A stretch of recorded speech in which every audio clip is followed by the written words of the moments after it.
So I just wanted to document this because I just feel like I've been documenting my whole journey with my knee, and I might not have been posting a lot of it yet, but what is that? Oh. But that's just only because but that's honestly only because I just haven't really been putting it out there as much, because it's been kind of hard to edit, and I don't know, I probably should put it out there more. But what I'm trying to say is I just got back from the doctor's today. Today is June 16th, so I got my surgery the 31st of May. Wait, right? March? I don't know. Can't remember. I got surgery April 30th, so it's been months. It's been a month and a half, because it was the end of April and it's the middle of June, I'd say. So I can't even believe it's June 16th. Oh my god, I just can't. But anyways, I went in for my second post-op surgery date today, and he told me I didn't need my brace anymore, and I was beyond shocked. First of all, I had zero expectations of going in and him telling me that. It's so hot. Just did not expect that, to say the least. And I've actually been having a kind of hard week. I don't know, mentally, it was just a hard week. And me and my friend Sophia, the one who I ran into who also tore her ACL, I've been helping her kind of along the way, and she's been helping me just as much as I've been helping her. We just talk about it, and it's just good to have somebody who you can relate to and talk to, because it's hard to kind of understand what someone's going through if you haven't have it yourself. And you can be there for someone, but when you actually walk that path, it's just a little bit easier for someone else to understand completely and fully what you go through. That's why when you go through something, I feel a lot of people most of the times want to help out in that circumstance, whatever it is, just because they know how much it affects them or how much it takes to go through something like that. Anyways, I was talking to her, but I was just saying how I was having kind of a bad moment. I say that they're moments because I don't have necessarily bad days. I try to have a good day almost every day. That's my mindset, and if I could have it that way, that's how I would have it. But things happen in life, and they're just little moments in life, if you have on your brace and you can't put your shoe on, or you can't tie your shoe, or you can't grab that water, so you get really aggravated with that moment, then it's just really frustrating. You try not to make it affect your whole day, because that's just a waste of a positive day where you have opportunity to have blessings happen, and for you to just have a good day. There shouldn't be any day that isn't fruitful or anything like that. And if you're still breathing and still living, then you still have a purpose. And that's just how I look at things. So anyways, I went to the doctor's today, and long story short, he told me that I didn't have to have my brace anymore. He was yeah, you're fully clear to walk. He said, I want you to still go to physical therapy, of course. I'm still very weak. My quad and hamstring are still pretty non-existent. I mean, they're getting there. It's a lot easier of a recovery than my last surgery, because I just had a lot of issues with that. But yeah, my extension and my flexion is really good, the bending of it. And I've been working really hard at physical therapy, I'll say that, and I've been doing a lot of it on my own, which is literally 90% of what you have to do. You can't just go to therapy and go home and not do anything, because you're not really going to progress. But I'm so happy, because it's just they say to celebrate the small wins or the big wins, and that's just what you have to do if you go through ACL surgery. So if anyone here has been going through an injury, trust me, I get how hard it is. You can ask my family. I promise you I don't go home and I'm the happiest go lucky person. I will still randomly cry. I just will. It's just human nature. You just feel you're set back, and that's just the reality of it. But you have to just overcome that, and it just doesn't make it any more enjoyable if you're miserable. So I guess I'll put it at that. Knowing that you will come back to your sport, knowing that you will go back to what you love doing, which is working out, knowing that you can just get up from the couch really quick and go make yourself something to eat and sit down. Like, that was a really big win for me. I remember that milestone. I was like so happy, and I think it was when he unlocked my brace. Like, he said, my physical therapist was like, yeah, so you can ditch the crutches, you know, it's like those things. It's like, you can ditch the crutches, you can put weight. First it starts off like you can put weight on your foot, and you're like, oh my gosh, that is like the most exciting thing ever. So I feel like for someone watching this who can just like walk on their 2 feet, it just puts things so much into perspective. Like, it's just crazy. Like, you think about the times when you can just like walk normal, and you're literally just like, wow, do I take that for granted sometimes. But yeah, so it's like, first thing you can do is like usually put weight on it, so weight bearing, and then like a week or two goes by, and it goes by really fast. Like, it really does. I really feel like 5 seconds ago I was sitting in this spot in this car crying because I found out that I tore my ACL, and now here I am saying that I got my brace off. So it's just exciting. It's an exciting milestone, and I'm looking forward to just like progressing. And I know within a couple months, like with my mindset, I will be training and training hard. I'm just not one to give up. Like, that's just my personality. Like, honestly, it's just literally how I am. I'm just like bred different. Not different, but just like, I just feel that way, that I will not let this like stop my fitness journey or stop, you know, even my soccer career. Like, even if I wanted to ever go back, like, I mean, I would never want this to hold me back. It's just, for me, I feel like going back to soccer wouldn't be the smartest choice, like, career-wise. It has nothing to do with, like, the fact that I tore my ACLs twice, because honestly, if I was probably, like, a freshman, I don't know, I definitely would go back. Like, I would never let this stop me from doing what I love, and that's what you shouldn't either. I mean, of course there comes a point where it's like, okay, you know, say you did something, you injured yourself like multiple times over and over, where it's like putting your body at risk almost. And the ACL is a hard thing. It is a hard surgery. It isn't something that like is like over in five weeks. It's like a 6 to 12 month recovery. So it sounds pretty intimidating, to be honest. But with that being said, it's like, if you love doing that sport so much that you can't live without it, and it's a part of you, and that's like what you want to do, you want to be a pro athlete, then you keep playing. Like, don't listen to anyone else. Don't listen to what people are going to tell you, where they're realistic and they're going to say you can't do it, because that is so not true, and nobody should ever put your dream down like that. Just for me, I am not going to be a pro soccer player. It's not what I want to be. And so I know I have a different path, but it's like, I love to work out, I love to lift, I love to run, I'm very active. Like, I think the hardest thing with this was like, when I tore my ACL, I went through a really, really hard time, and that might have been like a harder time than the first week, honestly, because the first week is just like physical pain, but like when I tore my ACL, it's like the mental aspect. Like, you have to let it all sink in that you tore your ACL, and that like you have to like endeavor this like long journey ahead of you. That is the hardest part, like, to be honest, in my opinion. And when I found out that it was torn, it was just like my emotions were everywhere. And then when I had to stop working out, like when I got hurt, like that day that I got hurt, it was probably like the 4th day after I was, you know, hurt, and I was just kind of like laying around. And I think that week was the hardest. Those 2 weeks were the hardest.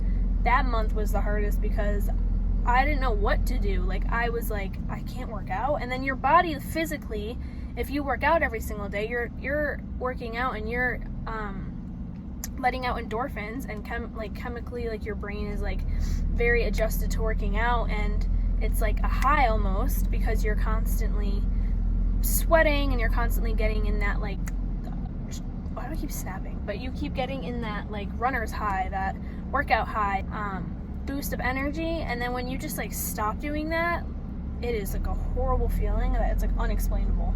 So honestly, it's just like any person who goes to the gym and then doesn't go for 2 days. It's really hard to explain when people say like, oh, you just missed a day. It's like something within your body that you're just like, yeah, I just don't feel right. Like, I just feel, I don't know. So honestly, you guys should work out if that is like anything you could take from this. Obviously, working out does something to you, because I had a horrible crash from working out, and I didn't even know that was like a thing. My body had to deal with it, and I had to find other things to do and other ways to cope with it, because it was really hard. It was just like, why am I feeling like this? I was so irritable. Oh my gosh, I literally felt like I was like on my period. Everything bothered me. I'm not kidding. Like, you could have literally like said hi to me and I would have been like, why did you say it like that? I don't know. It was like a horrible thing. I honestly apologized to my family that I was like so rude, because I just was so irritable, but they understood. And yeah, a lot of emotions, a lot of crying, but there's good days, there's bad days, and it gets better. And now we're here, and so I feel like it went by so fast, and I can walk. You know, for a while there, you really feel like you'll never be able to walk, which is like so far from the truth, but it just feels like that way when you're like told you can't walk for a month or two. It's just like a month or two, like 60 days I can't walk, but it goes by so fast. And you honestly have this like new appreciation for like life after this. Like, I know it seems like people who go through injuries are like, oh, they're the ones being held back, oh, they're the ones being set back, but like you literally have this whole new perspective of life where you like appreciate like every little thing. And it sounds so corny because people are probably like, yeah, like you appreciate, like you do, but like there really is just something where like you look at people and you're like, you take for granted for walking and I can tell, or you take for granted what you have and I can tell. And like, it's not even like anything personal. Like, honestly, I probably was someone who took things for granted even after tearing my first ACL, because it had been like 5 or 6 years that I did it.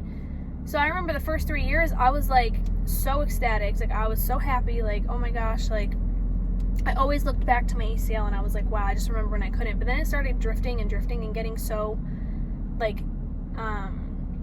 what's the word, getting so distant from my mind that I even like tore my ACL. And like there were times where I would like wake up and that wouldn't drive me, and I don't know why, because it was like a whole freaking process, I mean, as I'm explaining it to you. And so yeah, honestly, if you're an athlete, I'll tell you this.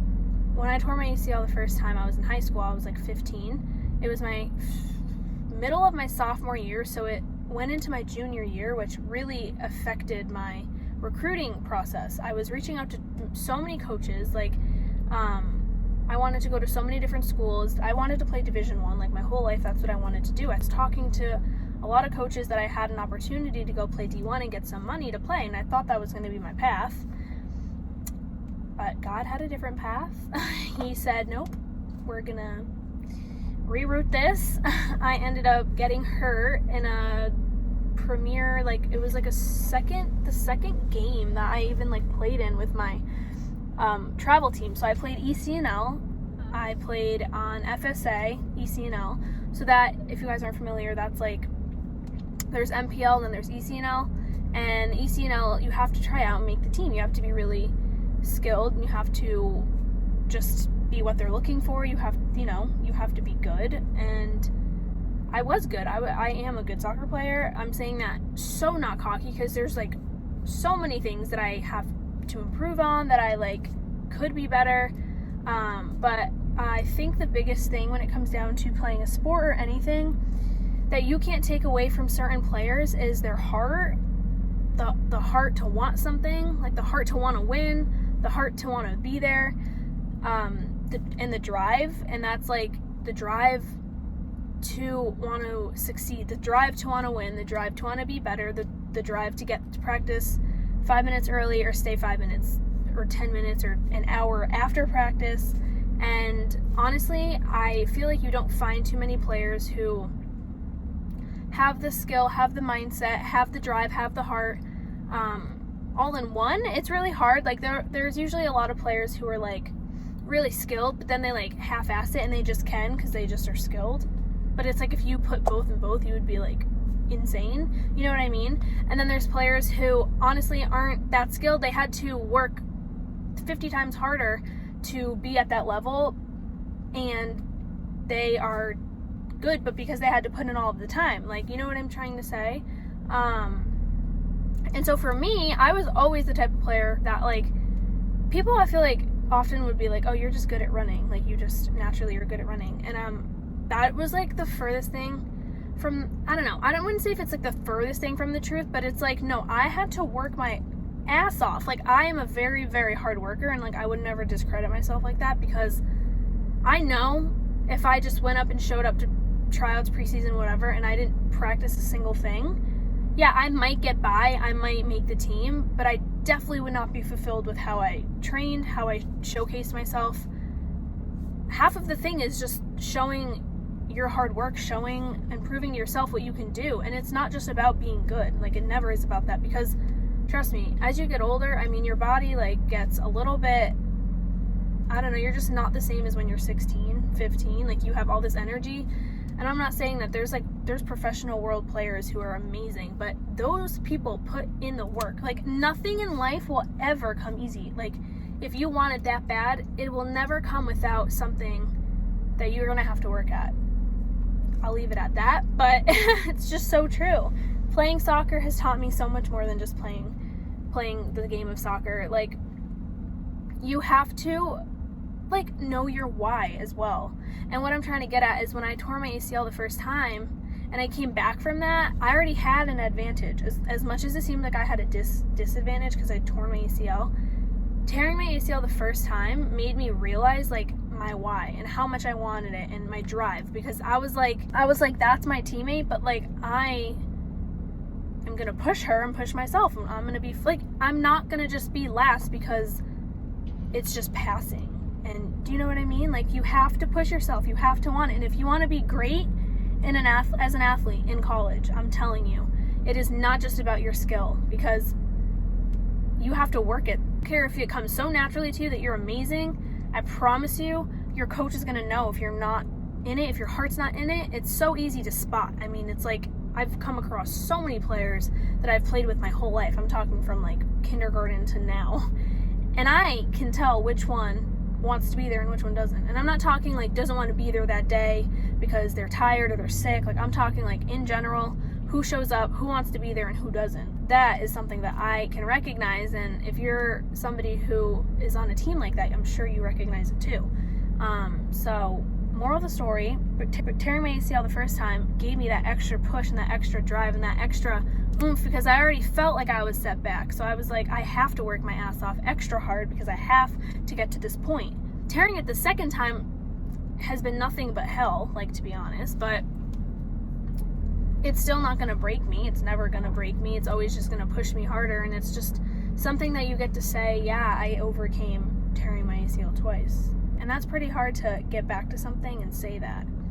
So anyone out there with an injury, I know you might feel like you're the underdog right now. Like, you feel like you have like all of these things. There's people passing you and this and that. But when it comes down to it, when you're running that 2 mile and you're racing someone, or you're in that championship game, or you're trying out for that team, you better hope that person next to you has a better why than you, because honestly, it's unbeatable when you go through an injury that's like 12 months of a process. Like, you just have that advantage. You just have the advantage of knowing what it feels like when you aren't being able to go out there, when you see people doing this. Like, that is something so dug deep in you, and you will come out on the top if you dig deep enough, because I'm telling you, I did, and you can do.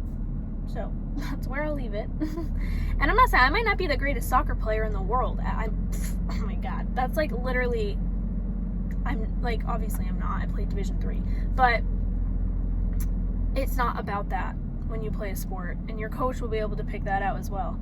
It's about your heart. It's about your drive. It's about, do you want it? Do you uplift your players?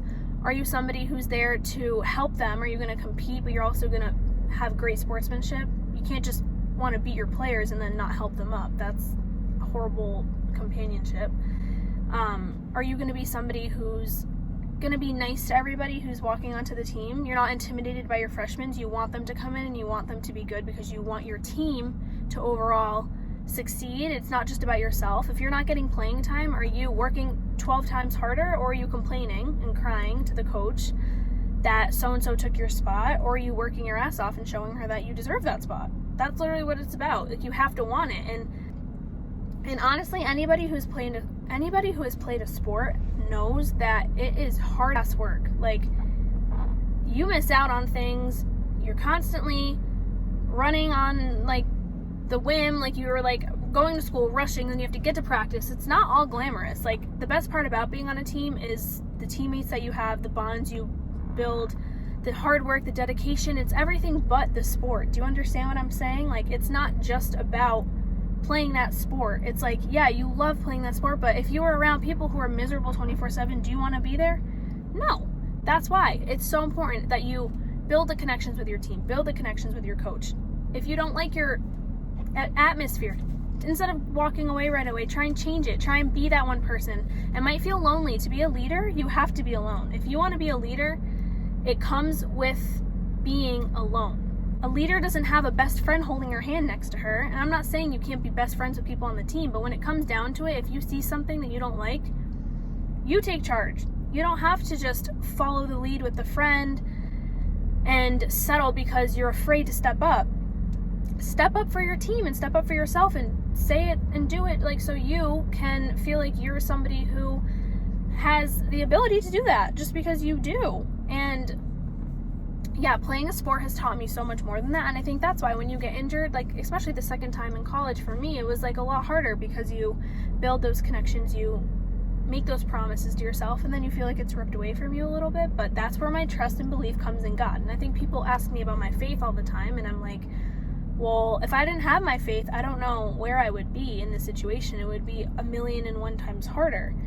And so that's why when I saw this girl, she was younger than me, 15, maybe she looked like she was older, but she come to find out she's 15. I was walking out of my doctor's appointment, and when I was walking out, I saw her, I wasn't walking out, I was walking into my doctor's appointment, right? So I had my first post-op appointment, and I was 20 minutes late, mind you. I don't know why. I just remember that day, me and my sister, she was bringing me, I was on my crutches, I had the gauze, everything. It was like a week exactly after I had surgery, so it was like a very hard process to get into the car, like, you know the deal.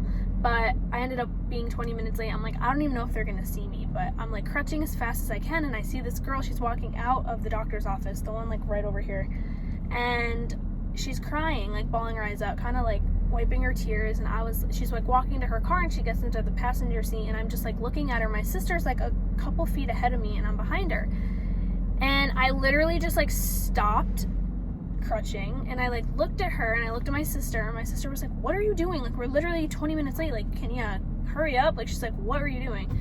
And I'm like, I can't. Like, I have to say something to this girl. And she's like, what? Like, my sister was like embarrassed. Like, she's like, what are you doing? Like, you don't know who that is. And I was like, stop. Like, I just have to say something. I don't know. I was like, I just feel like she tore her ACL, and I just feel so bad. Like, I really just want to go up to her and like say something.